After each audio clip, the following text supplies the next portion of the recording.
আসসালামু আলাইকুম। আশা করি সবাই ভালো আছেন এবং সুস্থ আছেন। আজকে একটি নতুন নিয়োগ বিজ্ঞপ্তি প্রকাশ করেছেন। চলুন বিস্তারিত দেখে নেওয়া যাক। গণপ্রজাতন্ত্রী বাংলাদেশ সরকার, কর কমিশনার কার্যালয়, কর অঞ্চল 11, ঢাকা। এখানে ঠিকানা দেওয়া আছে। সার্কুলারটি প্রকাশিত হয় 27শে মে 2024 খ্রিস্টাব্দে।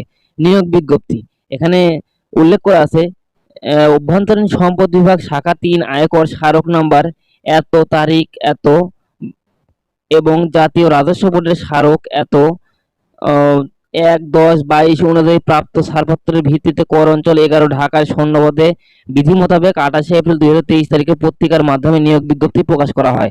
মানে যে কয়টা সৈন্যপদ ছিল এটা হলো এই স্মারক নাম্বার 1-10-22 অনুযায়ী এই নিয়োগ বিজ্ঞপ্তিটি প্রকাশ করেছে। এখানে দেখতে পাচ্ছেন পদের নাম উচ্চমান সহকারী, গ্রেড 14, বেতন স্কেল 10,200 হতে 24,680। প্রাথমিক বিদ্যালয়ের সহকারী শিক্ষকের ন্যায় বেতন স্কেল এখানে করেছে। এখানে শূন্য পদের সংখ্যা 11টি, মানে 11টি পদে আপনাদের নিয়োগ দিবে। শিক্ষাগত যোগ্যতা ও অভিজ্ঞতা এখানে কোনো স্বীকৃত বিশ্ববিদ্যালয় হতে স্নাতক ও বা সমমানের ডিগ্রি। এখানে কম্পিউটার বেসিক ট্রেনিং এর কোর্সে উত্তীর্ণ হতে হবে। এখানে প্রাথমিক বিদ্যালয়ের শিক্ষাগত যোগ্যতা কিন্তু একই, স্নাতক পাস হতে হবে এবং কম্পিউটার জানা মোটামুটি আবশ্যক হয়ে থাকে। এখানে যে সকল জেলার প্রার্থীগণ আবেদন করতে পারবেন, নরসিংদী ও ফরিদপুর ও গোপালগঞ্জ জেলা ব্যতীত, মানে 3টা জেলা ব্যতীত ঢাকা বিভাগের সকল জেলার প্রার্থীগণই আবেদন করতে পারবেন। তবে ইতিম ও শারীরিক প্রতিবন্ধীদের ক্ষেত্রে ঢাকা বিভাগের সকল জেলার প্রার্থীগণ আবেদন করতে পারবেন। নরসিংদী, ফরিদপুর, গোপালগঞ্জের প্রার্থী হলেও আপনারা আবেদন করতে পারবেন যদি ইতিম ও প্রতিবন্ধী হয়ে থাকেন। অন্যান্য শর্তাবলী 22/5/2023 খ্রিস্টাব্দ তারিখে সাধারণ প্রার্থী, ক্ষুদ্র নিগোষ্ঠী, মানে এত তারিখে 18 থেকে 30 বছরের মধ্যে হতে হবে। তবে মুক্তিযোদ্ধাদের সন্তান এবং প্রতিবন্ধীদের ক্ষেত্রে 18 থেকে 32 বছর, মানে 2 বছর এখানে বৃদ্ধি পেয়েছে। আরেকটি 2 নম্বরে আছে সরকারি, আধা সরকারি, অন্য স্বায়ত্ত প্রতিষ্ঠান হতে যদি এই চাকরিতে আসতে চান তাহলে অবশ্যই কৃতপক্ষের অনুমতি লাগবে, তাহলে আপনারা আসতে পারবেন।